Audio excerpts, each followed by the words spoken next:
Well, thank you very much for being here, and thank you for being here on video. I think you're going to enjoy what we're going to talk about. For time immemorial, going back to several hundred years before Christ, the greatest minds of all time have focused on answering the question, why is it that some people are more successful than others? All the work of Socrates was around the subject, how shall we live in order to be happy? What are the keys to wisdom and goodness in life? Plato also wrote about the same subject. How should we live? How should we organize our lives and our families and our societies?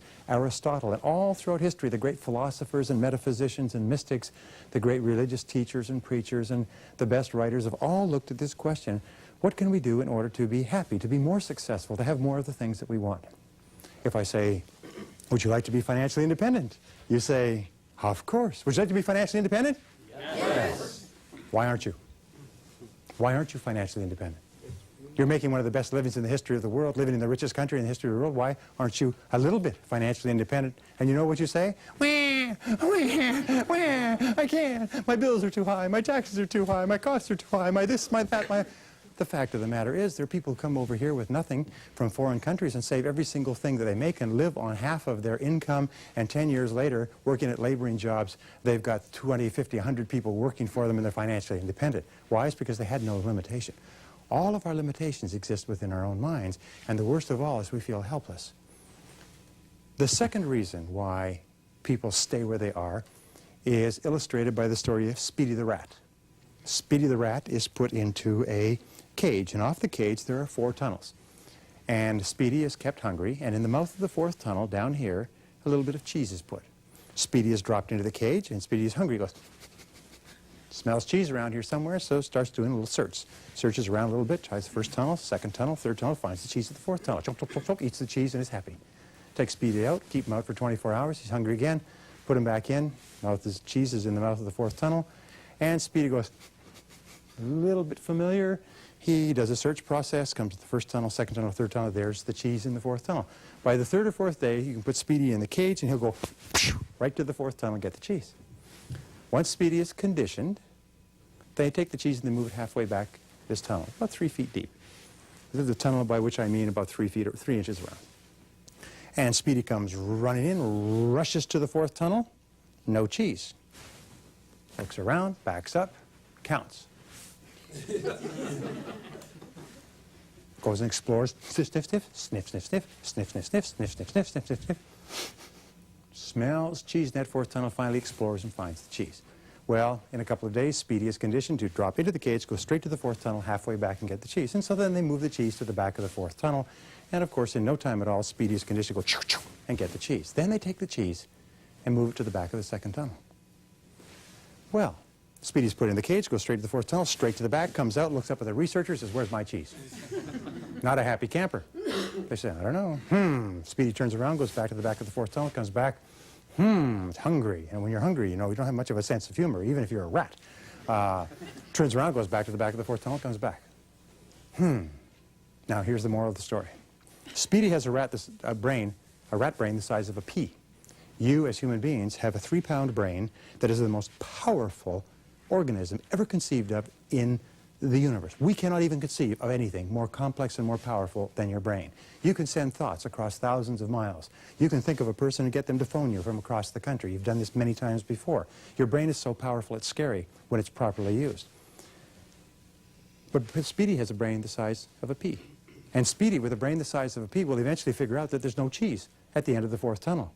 And will begin exploring the other tunnels and will eventually find it at the end of the 2nd tunnel. But human beings with this incredible brain will keep going down the 4th tunnel forever.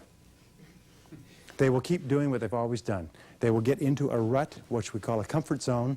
They will set a series of habits that are not serving their best interests, and they will keep on with those habits, and they will keep doing things that no longer make them happy, that no longer give them any cheese, and they will keep doing them year after year. And we find that almost everybody today, all of us, to consciously and unconsciously, is held by these twin pillars, these twin bindings of helplessness on the one hand and habit on the other.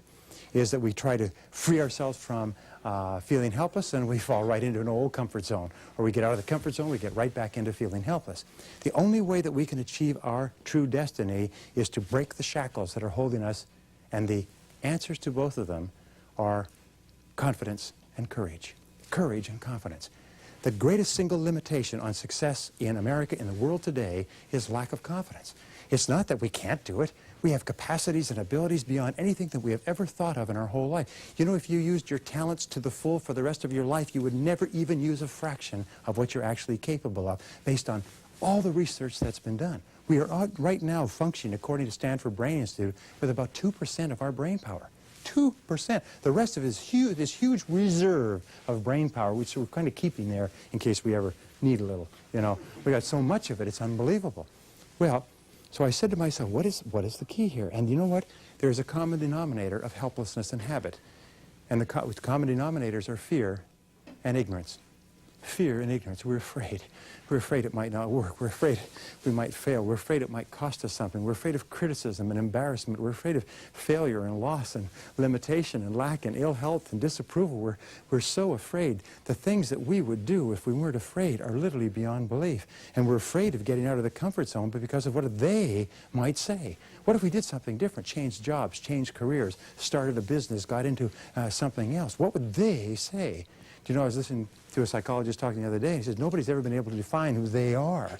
But it's they out there. It's the great almighty they that's got us terrified. You know, it's a true statement. We say that when you're in your 20s, you don't care what people think. And when you're in your 30s, you're very sensitive to what people think. And then you get into your 40s. And in your 40s, you realize the great truth is that no one was ever thinking about you at all. And that's the fact. Nobody ever thinks about us at all. And there we are. We're so terrified of doing what we really want to do because of what they might say or think. So we stay in that comfort zone. Now, all successful people are those who consciously are aware that the self-doubt that holds most people back is something that they are heir to as well. And they're alert and sensitive to it. When a person says, why don't you do this or why don't you do that? They have a tendency to say, well, I can't because of this and I can't. Wait a minute. There's a story of a little boy. Goes to school for the first time. And the teacher says, do you play a musical instrument? He said, I don't know. I haven't tried yet. If you ask an adult, do you play a musical instrument? What will the adult say? Nope, I can't. No, never could. Don't have tone deaf. Don't have any musical ability at all. Do you know that every child has perfect pitch up to the age of 5? That every child has the ability to play classical music up to the age of 5. The Suzuki musical training systems have demonstrated that. You can start teaching kids classical violin at the age of 3. Just when they can barely move their hands, they can start to play. It's phenomenal. Yeah, most of us believe, I can't. You know, I don't have it. I can't do it. Our natural tendency is to sell ourselves short. Our natural tendency is to think of the reasons why we can't before we think of the reasons why we can. So the key to breaking ourselves out of the comfort zone and breaking ourselves loose of the shackle of helplessness is courage and confidence. We neutralize the antidote to fear and ignorance is desire and knowledge. And the more we learn about what we want to do and be and have, the more we believe that we can do it. The more we believe that we can do it, the more willing we are to try. And the more willing we are to try, the more likely it is we will succeed. What is the first part of triumph? The first part of triumph is to try. Little simple one-liner. Now, this is what I found. What if somebody came to that elephant and said, Mr. Elephant, you don't have to stay here. You can do anything you want. You're the biggest animal in the world. That little thing can't hold you. All you have to do is pop loose and you can go. And he says, no, no, no. I've been stuck here for years, and every time I'm tied up, I stay here. Why? Well, because of this and because that's a habit. You know, I can't and I can't. I wish I would. I want to. Whoa. I'm too tall. I'm too short. I'm male, female, young, old, educated, uneducated. So what we say is, look, just try. Just try. I say, The very thought of trying something new or different is traumatic for most people. All right, I'll try it. All right. Pop. And the elephant thinks, my God, I've been tied up and made to work like a slave all these years, and that's what's been holding me. And the elephant gets mad and it goes looking for its owner. And what do you call an elephant that gets mad and goes looking for its owner? You call it what? A rogue elephant, that's right. Now, each one of you has the capacity to be a rogue elephant because you know something, there's nothing holding us back except the limitations we have in our own mind. That elephant is, in reality, unstoppable. And the most important goal that you can develop, the most important quality or characteristic that you can develop for happiness and success is to be unstoppable yourself, is to think of yourself as unstoppable. And you know how you become unstoppable? It's by the basic psychological, behavioral development principle of simply saying it to yourself. Because whatever you say to yourself and believe over and over again, you start to believe as a reality. You start to walk it and talk it and act it. So what you say is, I am unstoppable. I'm unstoppable. I'm unstoppable. I don't care what it is. I'm unstoppable. Nothing will stop me. The greatest of all qualities to guarantee success is the absolute willingness to go at anything and refuse to stop until you achieve it. And you know something? The statistics show that 95% of the goals that you set for yourself, you will achieve if you refuse to quit.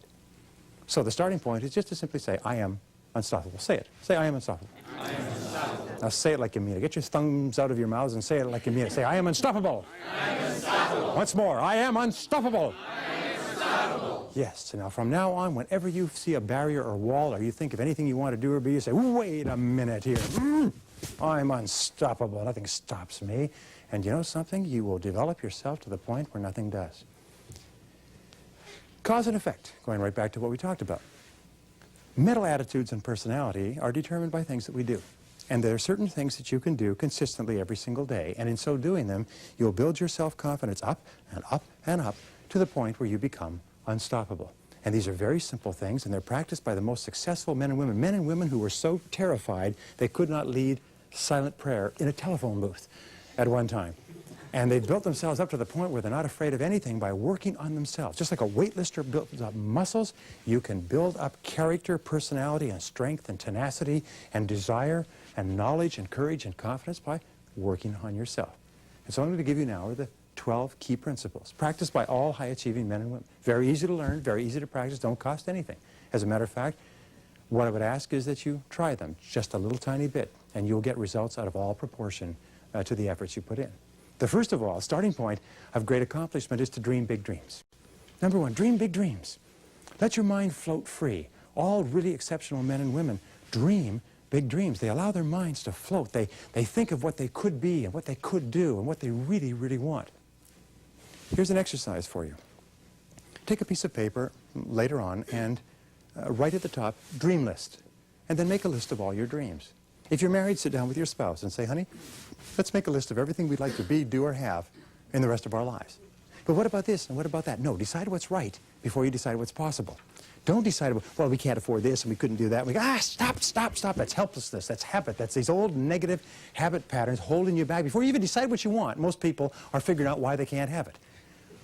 What you do is you say, wait a minute, if I had no limitations, and this is the key, you dream as though you had no limitations. Nothing's holding you back. Imagine you have all the time, all the money, contacts, all the education, influence. You have everything going for you in the whole world. And just simply decide, these are my dreams, and write them down. Project yourself into the future and say, where do I want to be in 5 to 10 years? If I could design a perfect life, so my life was perfect in every respect, my relationships, my income, my work, my family, my health, my home, my car, what would it be? This is the starting point of great achievement, because what will happen is that if you can clearly define that target, you can hit it. You eventually always hit the targets that you set for yourself, but you can't hit a target that you can't see. So allow your mind to float freely. Allow yourself to engage in what is called blue sky thinking. Blue sky thinking means you just simply imagine you have the whole blue sky above you and no limitations, and then you write it down. And then you think and ask yourself this question. What one great thing would I dare to dream if I knew I could not fail? What one great thing would you dare to dream if you knew you could not fail? Imagine you were absolutely guaranteed of success in any one thing, big or small, long-term or short-term, in the whole world. What would it be? And write it down. Now, if that doesn't make your heart pound a little bit faster, then maybe somebody should nudge you with their elbow because you're probably not alive or awake. The fact is that when you start dreaming big dreams, you know what happens? Is your self-concept goes up, your self-esteem goes up. The very fact that you allow yourselves to dream big dreams causes you to feel better about yourself, see yourself better, think of yourself better, and it starts the process of making yourself unstoppable. You become unstoppable. People with big dreams that they're absolutely committed to are unstoppable human beings. It's people with little dreams and no hopes and no plans beyond tomorrow and next week. These are easy people to stop. But people that have big dreams to make wonderful lives for themselves, they're phenomenal. The second key is to develop a clear sense of direction. Develop clear goals and make plans for their accomplishment. You see, if you have big goals, they motivate you, they stimulate you, they excite you, they enthuse you. If you have no goals at all, you just go around in circles. What we have found is that goals are the fuel in the furnace of achievement. You have big goals, and the more you work on the goals and the more you feel yourself progressing toward them, the better you feel, the more positive you feel, the more momentum you develop, and the more you feel yourself to be unstoppable. You see, without goals, you're easily stopped because you don't know what you want. H.L. Hunt, the great oil billionaire, was once asked his secrets of success, and he said there's basically 2 requirements for success in America. Only 2. He said, first of all, decide exactly what you want. Most people never do that. Second of all, he said, determine the price you're going to have to pay to get it, and then start paying it. Earl Nightingale said that happiness is the progressive realization of a worthy ideal. The very most dependable way to keep yourself positive and happy and motivated is to think about your goals and to work towards your goals every single day.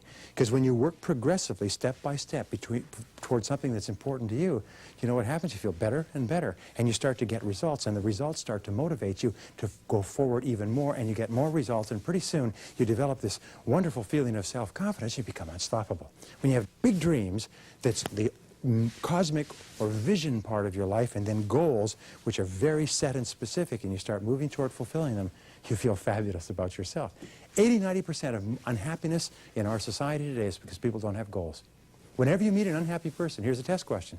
Just say, well, you're unhappy about this and your job and your family and your health and everything else, but tell me, what are your goals? Do you know what people will say? Geez, what kind of a question is that? Most people have no goals. As soon as they have goals, they start to move forward. Now, here's the keys to setting goals. First of all, write them down. A goal that's not written is just a fantasy. A goal, a real goal, is a dream with a deadline. So take the goal and write it down.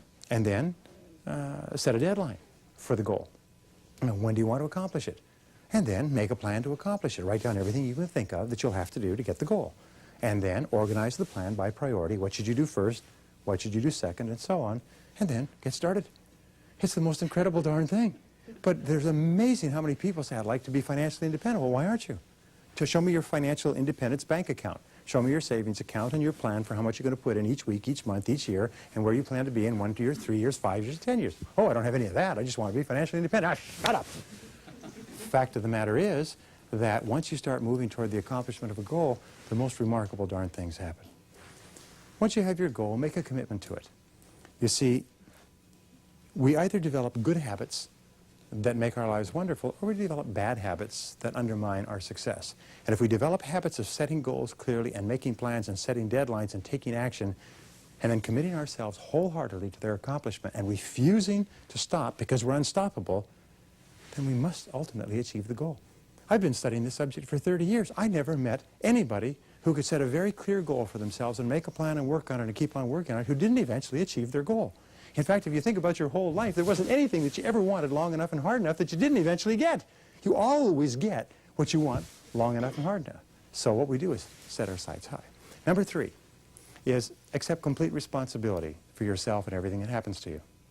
I used to be asked on radio and television, why are some people more successful than others? And I used to think it was goals, was the starting point. But you know what the real starting point is? To accept that if it's to be, it's up to me. Is that nobody's going to do it for me. You know, they say that the mark of maturity is when you finally realize that no one is coming to the rescue. No one's coming to the rescue. That the difference between the mature person and the immature person is the mature person accepts that they're totally responsible for their own life. That they are where they are and what they are because of themselves. Now, this is a hard thing to accept, but you have decided exactly every single part of your life today. You've decided your income and your home and your health and your weight. You've decided your bank account and your car. You've decided your job and your future. You've decided every single part of it. Why? It's because you're free to choose. Freedom is a very, very wonderful thing. Tremendous upside, tremendous downside too. But freedom means that nobody imposes anything on you. So where you are and what you are is a result of all of your choices and decisions up to now. If you want to change any part of your future, then you simply change your choices and decisions in the present. The first thing to choose, the first thing to change, is to decide what it is that you want, but second of all is to decide that if I'm going to get it, it's up to me. We've said over and over again, see yourself as the president of your own life, the president of your own career, the president of your own personal corporation. Because in reality, all of us are self-employed. The worst mistake anyone can ever make is to ever think that they work for someone else but themselves. No matter who signs your paycheck, we all work for ourselves. Do you want a raise in pay? No problem. Go to the washroom next time you get a chance and negotiate with your boss in the mirror. And your raise will become effective as soon as you do. It's very simple. I've never met an employer who was not willing to pay a person more money if they will produce more value for the company. And the amount of value we produce is always up to us. So always say, I am responsible. I am responsible. I am unstoppable, and I am responsible for my own life. If I don't like something, it's up to me to change it. No excuses, no blaming. Never complain, never explain. If you're not happy with something, change it. Not willing to change it, shut up. Right? But the fact is, we're responsible. Number 4, do what you love to do. This is very important. These are the 4, this in terms of becoming unstoppable is fabulous, because if you do what you love to do, you will be like an irresistible force of nature. Do what you love to do and commit to becoming very good at it. All of our research indicates that the odds against there being another person like you are more than 50 billion to 1. In the entire history of humanity, there will never be 2 people like you. Never be 2 people with the same face. Never be 2 people with the same, even blood composition, exactly. Never be 2 people with the same outlook, the same talents, abilities, capacities. Never be 2 people just like you. And that every single person, or let us say 95% or more of the population, are born with the capacity to do something remarkable with their lives. And the starting point of personal greatness is when you say to yourself, what wonderful thing am I going to do with my life? Why am I here? I have this one life, this precious, precious life, and as you know, this life is not a rehearsal for something else. This is the real one. You say to yourself, what am I going to do with my life? Why am I here? What are my unique talents and abilities? Look back into your life and ask yourself, what is it that you've done in the past that you most enjoyed?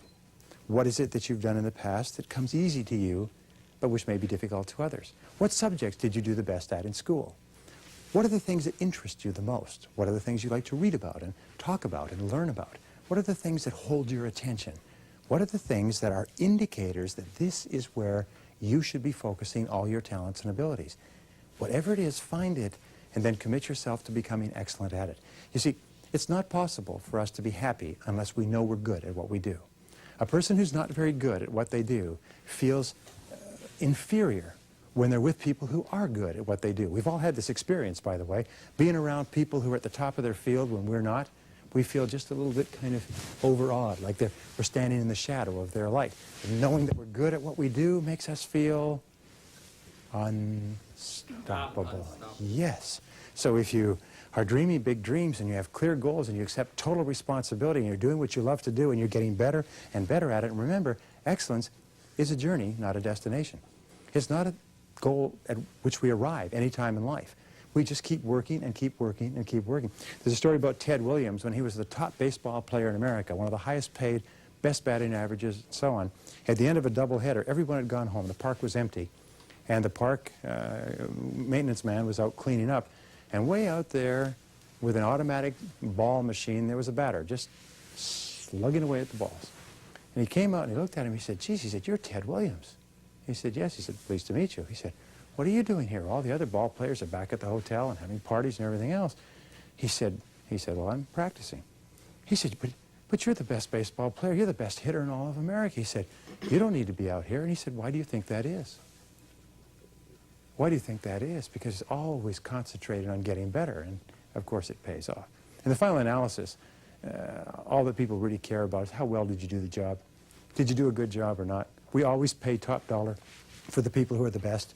If we have, and we can afford it, and we have an illness or a child that has an illness, we say, who's the best? Who's the very best? We want the best. We want the best in every field. There's no market for mediocrity. The 2 metaphors for American life are sports and business. And both sports and business, the only thing we care about is the very best. Excellence, top quality, champions. And that's our job too. And nobody can do it for us. It's an inside job. The 5th key to becoming unstoppable is to dedicate yourself to serving other people. It was well written not long ago that nobody ever built a statue to a person for what they got, but only for what they gave.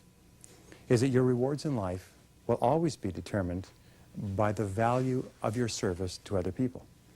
And so you have to look around you and say, what rewards am I getting right now? And there's 2 types of rewards, by the way. There's financial rewards, and there are, or tangible rewards, and there's intangible or emotional rewards. But all of your life satisfaction and true happiness and true rewards will come from serving other people. In fact, We are here. Albert Einstein was asked in the latter years of his life, what's the purpose of human life? And he said, after some thought, he said, well, we're here to serve others. What other purpose could there be? We're here to serve others. What other purpose could there be?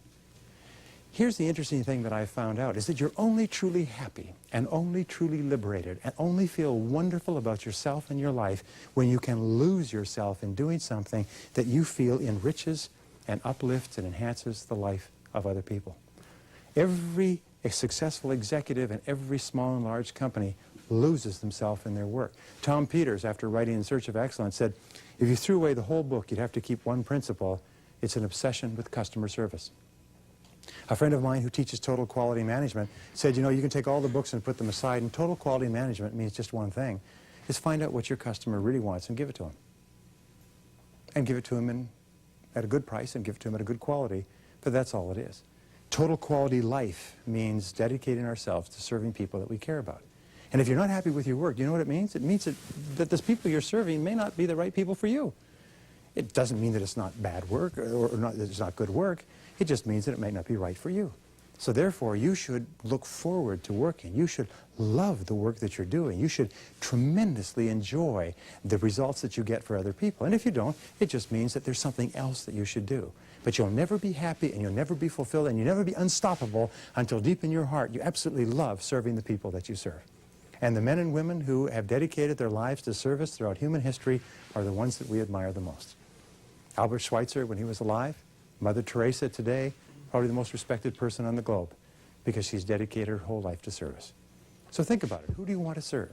And then become very good at serving whoever it is. Number 6, develop a workaholic mentality. That means that you have to work hard to be successful. You can't just sort of drag along. We say in our society, you work 40 hours for survival and everything over that each week is for success. If all your work is 40 hours, you just survive. You just sort of tread water in a steady stream that's moving down, and you tread water and you maybe just hold your place and you pray to God you don't get laid off because then you'll just go downstream so fast financially it's unbelievable. But when you're working hard, doing something you care about, achieving your goals and fulfilling your dreams and serving and helping people that you want to help, you become unstoppable. You become irresistible. We know that in America today we have been sold a bill of goods. The bill of goods is that you can have a great life at 40 hours a week and maybe 38 or 37 or 35. And the fact of the matter is, in 25 years of searching, I've never found a single successful person who works 40 hours a week. The number of successful people in America working 40 hours a week or less is somewhere between 0 and none. There aren't any anywhere. And yet we're told, well, if you can't do it in 40 hours, it's not worth doing. The average work week for successful Americans is between 50 and 60 hours. Many work 70 and 80 and 90. They work 6 days a week, 12 hours a day, 5 days a week, or 10 hours a day, 6 days a week. Very few people successful on 5 days a week. Very, very few people. I'd love to meet one. They're rare. Maybe they're in the Smithsonian. But they're very rare people. The fact is that successful people, especially during the important years of your life when you're building your estate, work 6 days a week. And here's the most important principle, is work all the time you work. When you do work, work. We've been brought up with this post-World War I, World War II affluence where people could get a job and do the job and get a good salary and life was fine, and those days are gone forever. The fact is that the average person working today wastes fully 50% of their time fooling around. They waste it socializing. They waste it on telephone calls. They waste it on lunches and coffee breaks. They waste it reading the newspaper. And then when they do work the other 50% of the time, they do what's fun and easy. They work on low-value tasks. They spin their wheels. But the successful people are those who work all the time they work. So if you're going to work 8 or 9 hours a day, and let's say you have a family, so you can't work more than that, then be sure that when you do work, you put more of yourself into the work. Because there's nothing that makes you feel more powerful than to know that you're on top of your work and you're making progress and you're getting things done. One of the reasons why so many people are out of balance today is because they waste so blasted much time at work and then they have to take the work home. Remember the story of the fellow who kept bringing a briefcase full of work home, and his daughter was asking his wife, "Mommy, how come Daddy always brings a briefcase full of work home and works at night instead of spending time with the family?" And she says, "Well, honey, he doesn't get his work done at the office, so he has to bring it home and work on it. She said, well, why don't they put him in a slower class? When you waste your time at work, what you're saying is, I should be put in a slower class, and sooner or later, you'll be put in a slower class. That always happens. It's called unemployment, downsizing, and things like that. Number 7 is be an unshakable optimist. Be an unshakable optimist. This is wonderful. In other words, always look for the good in every situation. We know that a positive mental attitude is a foundation of a healthy, happy life. A positive mental attitude, an attitude of absolute confidence and determination that you can and be and do whatever you want, it goes hand in hand with all great success. The work on positive attitude concludes this, that how you feel about yourself is based on 2 or 3 factors. First of all, it's the way you look at situations. If you look for the good in other situations and other people, you always find it. You always have a tendency to find what you do look for. If you look for the valuable lesson in every setback, and every single day you're going to have setbacks and obstacles and difficulties and disappointment and so on, just look for the valuable lesson. The most important of all is the work done at the University of Pennsylvania, which concludes that we are optimists to the degree to which we control our explanatory style. Explanatory style means the way we interpret things to ourselves. If you interpret things to yourself in a positive way, you're going to be positive. If you interpret them in a negative way, you're going to be negative. So superior people are consciously taking everything that happens to them and looking for a positive way to put a twist on it. Here's an example. My friend Wayne Dyer says, would you like to have a happy childhood? Because he says, it's never too late to have a happy childhood. You can have a happy childhood whenever you want. How do you do it? What you do is you turn around and you look back and you reinterpret the events that were so upsetting at the time as being events that were positive and that helpful, and they built your character, and they taught you what you didn't want and what you wanted more of. They gave you direction to change and so on. In other words, if you take the time and you have some fun, you can take any negative situation you've ever had and you can turn it around and you can find something good in it, and by so doing, you become a positive person. You take control of your thinking, you take control of your personality, and the more optimistic you become in the achievement of your goals, the more unstoppable you become. Can you imagine a negative person as unstoppable? Negative people are stopped cold every time they turn around. But optimistic people have this momentum that drives them over any obstacles that come along. So talk to yourself positively all the time. Say, I like myself. I feel terrific. I feel happy. I feel healthy. I feel wonderful. The more you talk to yourself in a positive way, the better you feel. Now, the 8th key to becoming unstoppable, developing unshakable self-confidence, is to be impeccably honest with yourself and others. What we have found is that truly successful people are absolutely honest and objective with themselves and their worlds. They practice the highest of integrity. There's nothing that so undermines your confidence and so weakens your resolve than feeling inside that you're not doing or saying the right thing. Shakespeare said, "To thine own self be true, and then it must follow as the night the day, thou canst not then be false to any man." Now, internal integrity, being true to yourself, being true to the very best that is in you, is the starting point. But the outward expression of it is doing what you do in a quality way. You see, the work that you do with your hands, the work that you choose to hand in, the work that you choose to represent, that would be a symbol of you, is a mark of your true level of integrity. A person who has a high level of integrity does excellent work. A person with a low level of integrity does whatever they can get away with. A person says, well, I'm a very honest person, as long as you don't give me a temptation.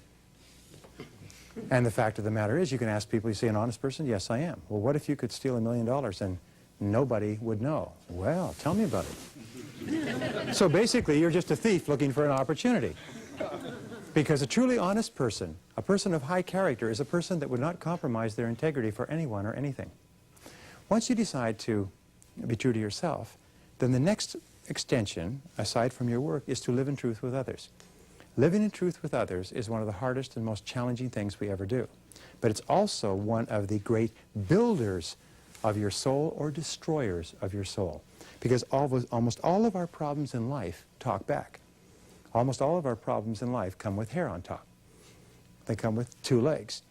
And you find that men and women who are truly together as human beings are completely honest and direct with other people. If they're not happy with a situation, they say, I'm not happy with this situation. That doesn't mean you go and punch somebody in the face when you're not happy. It just means you say, I'm not happy with this situation, and I'd like to find a way to rectify it. And if the other person isn't willing to work with you to make you happy in the situation, you don't want to be in that situation anyway.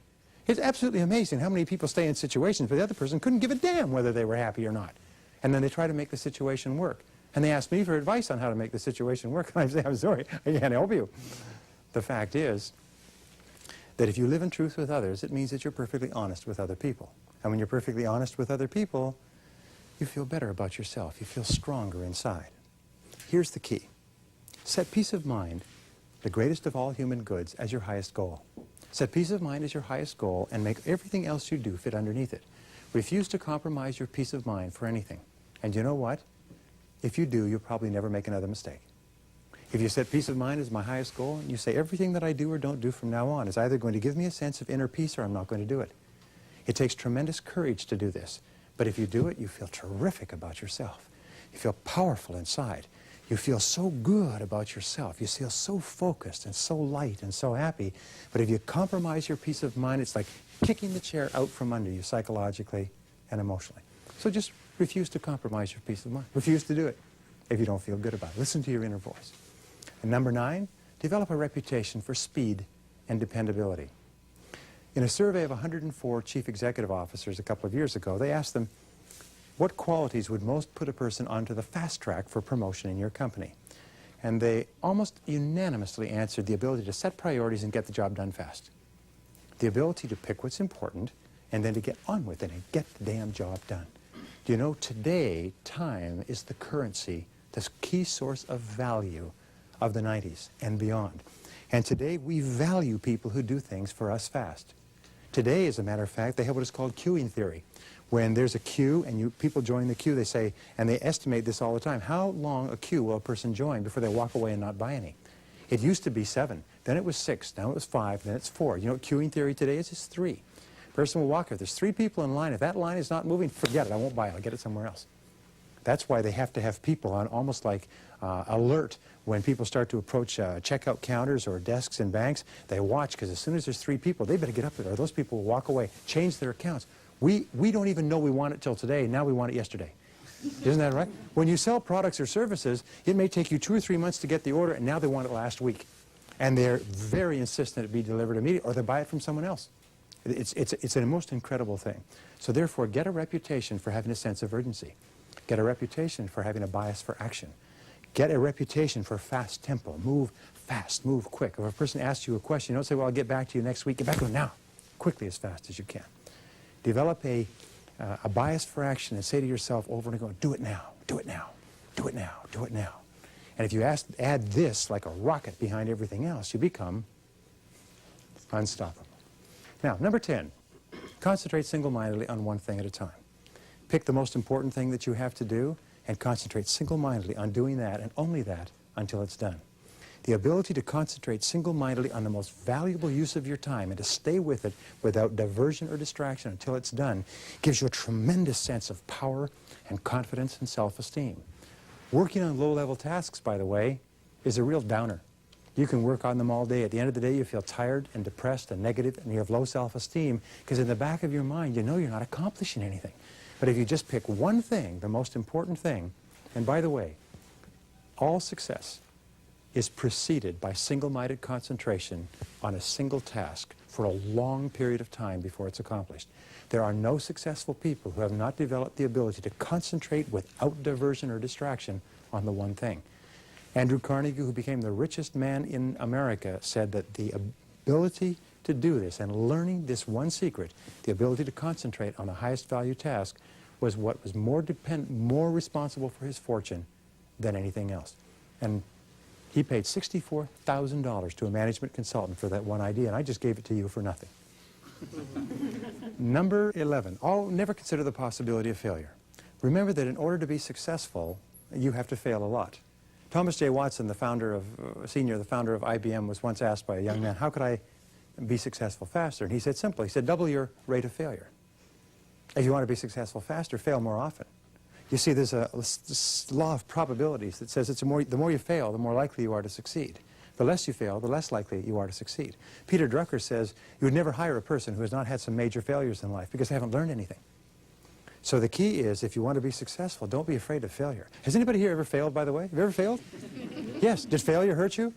No, failure makes you strong. There's an old saying that what doesn't kill me makes me stronger. Failure has made you strong. Failure has developed your character. There's an old saying that the north wind made the Vikings. The cold of the north wind coming out of the north that they had to row against made them the most formidable fighting force in the world. It's failure that makes us strong, but it's the fear of failure that kills us. And the way that you deal with the fear of failure is once you've decided what your dreams are and what you want to do, act as if it were impossible to fail. Imagine it were impossible to fail. Say, by gum, I can do that, and just start to think of all the benefits of achieving that goal, and then act boldly. Confront your fears. Do the thing you fear, and the death of fear is certain. Do the thing you fear, and the death of fear is certain. Do you know that the ability to confront the fear of failure and to overcome it and to move towards your fears rather than away from them is the one guarantor that you absolutely become unstoppable? If you do it over and over again, you develop the habit of courage. When you develop the habit of courage, eventually you find you're not afraid of anything.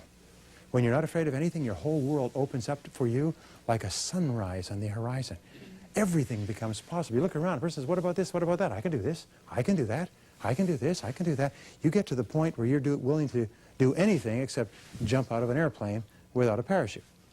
Because as they say, if at first you don't succeed, then skydiving is probably not for you. Number 12. Number 12 is resolve to persist until you succeed. In the final analysis, there are two parts of courage.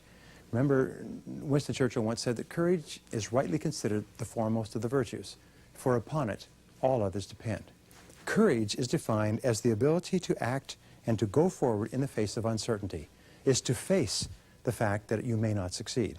It's the willingness to take chances and to take risks. The future belongs to the risk takers. The future belongs to people who are willing to take the risks necessary. The second part of courage is persistence. It's the willingness to endure. It's the willingness to hang in there. Once you've started and you have begun, there is a period between when you begin and when you get some result. And in that period, most people break and run. Most people fall apart. They cannot stand not knowing, so they rush back to their comfort zone. This is basically true in all the psychological work that's been done. But what you have to do is be willing to persist in the face of adversity, even though there is no guarantee of success. And here's the wonderful thing. When you persist, your self-esteem goes up. Each time you force yourself to stay in there, your self-esteem goes up. You like yourself more. You respect yourself more. You feel more confident. You feel better about yourself. In fact, in the ultimate end, you don't even mind losing because you've persisted. But here's the second thing, is persistence is self-discipline in action. And self-discipline is the foundation quality of a great personality. Everything we've talked about really depends upon our having the discipline to do it. And self-discipline means the willingness to do what you should do, when you should do it, whether you feel like it or not. Do what you should do, when you should do it, whether you feel like it or not. And if you can persist, you develop the habit of persistence. If you develop the habit of persistence, pretty soon you get to the point where nothing will stop you and you become unstoppable. In other words, everything we've talked about is that you build your own character. You create yourself in the image that you imagine for yourself.